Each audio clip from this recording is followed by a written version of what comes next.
valia a pena naquela época, 2006, 2007, investir em Selic, investir na Bolsa de Valores, né, com a Selic tão alta. E esse é um pensamento que, inclusive, está voltando à tona nesse momento que a gente vê a Selic subindo. Deve bater 6, 6,5, talvez 7 ainda esse ano. E aí a gente começa, muitas pessoas, na realidade, começam a fazer essa reflexão, né? Vale de fato a pena?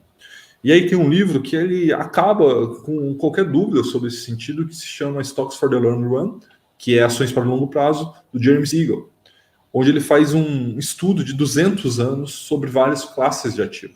Tá? E quando eu falo classes de ativo, a gente está falando de ação, está falando de renda fixa de longo prazo, renda fixa de curto prazo, ouro e várias outras classes de ativo.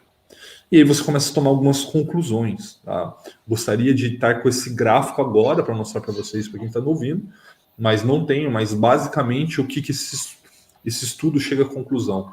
Que estoques, ações, são o melhor ativo de longo prazo, assim, absurdamente mais do que os outros. E é fácil entender o porquê. Vamos pensar aqui. Selic está em 6,5%. 6%, vamos ficar fácil fazer conta. Quanto está a inflação? Vocês sabem quanto está? IPCA? Inflação tem 8, né? Isso quer dizer que o juros real é quanto? Isso quer dizer que o juros real é de 2, né? Menos 8 2. para Né? 6. Menos 2. Porque os juros é 6 e a inflação é 8, então é menos 2. Isso. Então o cara que está investindo hoje na Selic, ele está perdendo 2% do poder de compra dele ao ano. Uhum. Em compensação, se você investe numa boa empresa, boas empresas, né? O que é uma boa empresa? Uma boa empresa é uma empresa que tem resiliência nos seus lucros, que cresce esses lucros e que muito provavelmente vai continuar crescendo esses lucros com o passar do tempo. É lógico que com o avanço da tecnologia isso é cada vez mais incerto, né? Então é possível que talvez uma empresa que dê muito lucro hoje possa vir a não dar no futuro. Então, isso faz parte da análise. Mas tem setores que são perenes por natureza. Por exemplo, o saneamento básico, transmissão de energia, né? Bancos, seguradoras. Então, esse tipo de negócio, eles têm várias vantagens. Entre eles, por exemplo, a capacidade de transmitir para os seus clientes a correção da inflação. Então, por exemplo, se uma empresa hoje lucra 1 bi e a inflação é 8%, muito provavelmente o ano que vem ela vai lucrar o 1 bi mais o crescimento dela, mais o repasse da inflação. Então, você não pode comparar a Selic com uma ação, porque uma empresa tem a capacidade, isso é muito importante, de transmitir, uma boa empresa, não é qualquer uma boa empresa tem a capacidade de transmitir para os seus acionistas a reposição da inflação.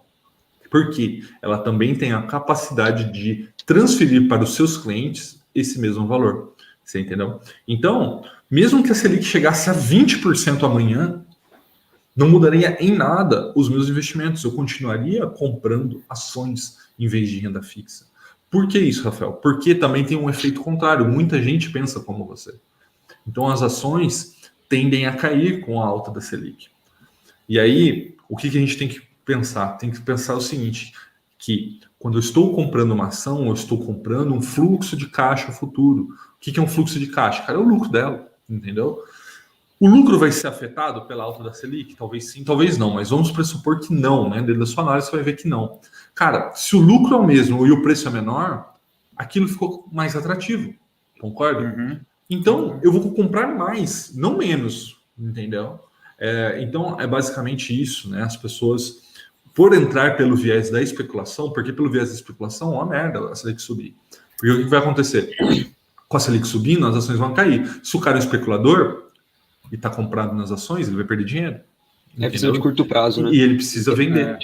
E ele vai vender para quem? Para mim, para os outros investidores de longo prazo, que estão vendo aquilo ali com um viés de longo prazo. Entendeu? A gente está vendo acontecer isso nos últimos dias com fundos imobiliários, principalmente os de tijolo, né? Porque existe uma expectativa de tributação, mas essa expectativa nada mais é do que uma expectativa, pode não acontecer, e mesmo que aconteça, não é um fundo imundo.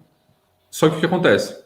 O mercado já precificou isso, e o IFIX, né, que é o índice dos fundos imobiliários, já caiu 5, 6%, tem fundo imobiliário que já caiu mais de 10%. Então, o que nós fazemos em dias como esses, né, cara? Se você é um investidor de longo prazo, você tem que estar comprando, jamais vendendo. né? O investidor de longo prazo, ele é um acumulador de ativos, né? Eu acho que essa é uma grande lição, né?